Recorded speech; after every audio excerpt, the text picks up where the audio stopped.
Good morning. അടിപൊളി assembly ആയിരുന്നു. പ്രത്യേകിച്ച് പ്ലെഡ്ജിന്റെ സമയത്തൊക്കെ എത്ര ക്ലിയർ ആയിട്ടാണ് നിന്നത്. എല്ലാവർക്കും എല്ലാവിധ ആശംസകളും. ഇങ്ങനെ തന്നെ എല്ലാ ദിവസവും നിൽക്കണം കേട്ടോ. എല്ലാ ദിവസവും എഴുതാനായിരുന്നു. അതുപോലെ തന്നെ എല്ലാവരും കളർഫുൾ ആയിട്ട് നല്ല ഒറ്റ യൂണിഫോമിൽ നല്ല കളർഫുൾ ആണ്. ഇതിന്റെ ഫോട്ടോസ് ഒക്കെ നല്ല നമുക്ക് എവിടെ വേണമെങ്കിലും കൊടുക്കാൻ പറ്റുന്ന രീതിയിലാണ് നിങ്ങളുടെ അസംബ്ലി കണ്ടക്ട് ചെയ്തത്. അടിപൊളിയായി. ഓക്കെ, അപ്പൊ ടീച്ചർ ഒരു കാര്യം പറഞ്ഞു. നമ്മളുടെ ഓരോ അസംബ്ലിയും അല്ലെങ്കിൽ മൈക്കയുടെ ഓരോ ദിനവും പുലരുന്നത് വ്യത്യസ്തമായ പ്രോഗ്രാമുകളിലൂടെയാണ് അല്ലെ. വളരെ വ്യത്യസ്തമായ പ്രോഗ്രാമുകളിലൂടെയാണ് മൈക്കയുടെ ഓരോ ദിനവും പുലരുന്നത്. ഓരോ അസംബ്ലിയും അല്ലെങ്കിൽ ഓരോ ദിവസവും പ്രത്യേകമുള്ള പരിപാടികളിലൂടെ നമ്മൾ മുന്നോട്ട് പോവുകയാണ്. അപ്പൊ അതിന് വലിയ ഇൻസ്പിറേഷൻ ഞങ്ങൾക്ക് നൽകുന്നത് ഞങ്ങളുടെ എച്ച്.എം. അല്ലെങ്കിൽ നമ്മുടെ എച്ച്.എം. ലൈല മിസ് ആണ്. ലൈല മിസ് അതിന്റെ ഒരു വലിയ ഐഡിയ അത് നമ്മളിവിടെ പ്രാവർത്തികമാവുകയാണ്. നമ്മളിൽ ജനറൽ നോളജ് വളരെ കുറഞ്ഞു വരുന്ന ഒരു കാലഘട്ടത്തിലൂടെയാണ് നമ്മുടെ കുട്ടികൾ കടന്നു പോകുന്നതെന്ന് നമ്മൾ തിരിച്ചറിഞ്ഞു. അപ്പൊ അതുകൊണ്ട് നിങ്ങൾക്ക് അതിലേക്ക് എത്താനുള്ള ഒരു വഴി മൊഴിയും വഴിയും എന്ന ഒരു ക്ലബിലൂടെ നമ്മളിവിടെ അണിയിച്ചിരിക്കുകയാണ്. മൊഴി എന്താ പറയുക? വാക്ക് അല്ലേ. നമ്മുടെ വാക്കിലൂടെ അടിപൊളി അല്ലേ ആൻസർ. Okay, good. അപ്പോ മൊഴികളിലൂടെ നമ്മുടെ വാക്കുകളിലൂടെ നമുക്ക് പുറത്ത് ലോകത്തേക്ക് എത്താനുള്ള വഴികൾ തെളിയിച്ചു കൊടുക്കുക എന്നതാണ് ഈ ക്ലബിന്റെ പ്രധാനപ്പെട്ട ഉദ്ദേശം. ഞാൻ ടീച്ചറുമായിട്ട് സംസാരിച്ചപ്പോൾ ടീച്ചർ എല്ലാവിധ പിന്തുണയും അതിന് തരികയും നിങ്ങളിലേക്ക് അത് എത്രയും വേഗം എത്തിക്കണമെന്ന് ഞങ്ങളോട് പറയുകയും അതിന്റെ ഭാരവാഹികളെയും കൂടെ കൂട്ടി നമ്മളത് ഇവിടെ നിങ്ങൾക്ക് മുമ്പിൽ അവതരിപ്പിച്ചിട്ടുണ്ട്. ഒരു പത്രം തന്നെയാണത്. വാർത്താ ലോകം എന്നാണ് അതിന്റെ പേര്.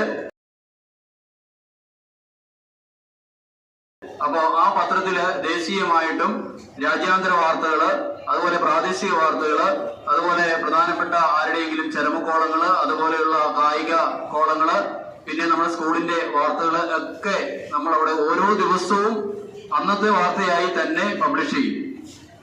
നിങ്ങൾ എല്ലാവരും വന്ന് അത് വായിക്കണം. ആ വാർത്തകൾ അതിൽ നിന്ന് തന്നെ ഒരു ചോദ്യം ഞങ്ങൾ അതിൽ പിൻ ചെയ്ത് വയ്ക്കും. ആ ചോദ്യത്തിന്റെ ഉത്തരം നിങ്ങളുടെ പേരും ക്ലാസ്സും എഴുതി ഉത്തരവും എഴുതി അവിടെ ഒരു ബോക്സ് വെച്ചിട്ടുണ്ട് കണ്ടോ. ആ ബോക്സിൽ നിങ്ങൾ നിക്ഷേപിക്കണം. അതിൽ നിന്ന് നമ്മൾ ഓരോ ദിവസവും ഓരോ വിജയിയെ തിരഞ്ഞെടുക്കും. അവർക്ക് സമ്മാനവും ഉണ്ടായിരിക്കും. അപ്പൊ ചിലവരുണ്ട്, അതൊക്കെ ആരെങ്കിലും ചെയ്തോട്ടെ, ഞങ്ങൾക്ക് ഇതിലൊന്നും താല്പര്യമില്ല എന്ന് പറഞ്ഞ് മാറി നിൽക്കുന്ന ആളുകളുണ്ടാവും. പക്ഷെ ആരെയും ഞങ്ങൾ വിടുവാൻ തീരുമാനിച്ചിട്ടില്ല. എല്ലാവരുടെയും ഉത്തരങ്ങൾ ആ ബോക്സിൽ ഉണ്ടായിരിക്കണം. ക്ലാസ് ടീച്ചേഴ്സ് പ്രത്യേകം അത് ശ്രദ്ധിക്കണം. നമ്മളുടെ കുട്ടികളുടെ വായനയാണ് നമ്മൾ പുസ്തകത്തിൽ നിന്ന് നേടുന്ന അറിവുകൾ കഴിഞ്ഞും പ്രധാനമായിട്ടുള്ളത്. അത് നമ്മുടെ ലോകത്തിന് മുന്നിൽ നമ്മൾ അവതരിപ്പിക്കുന്നതാണ്.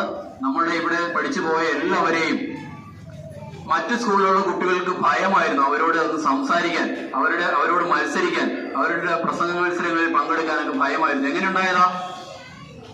അറിവിൽ നിന്ന് ഉണ്ടായതാ. അറിവ് നേടണ്ടേ?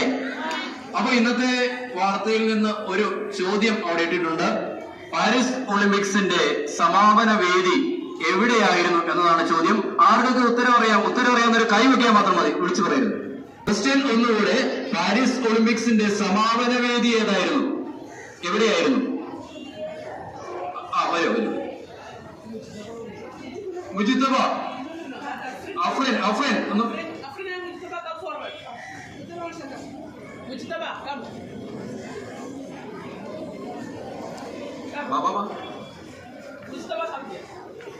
എന്താണ് ഉത്തരം പറയാ?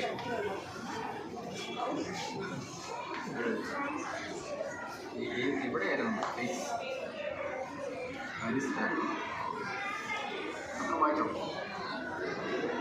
ഇല്ല, കൃത്യമായിട്ടായിട്ടില്ല കേട്ടോ.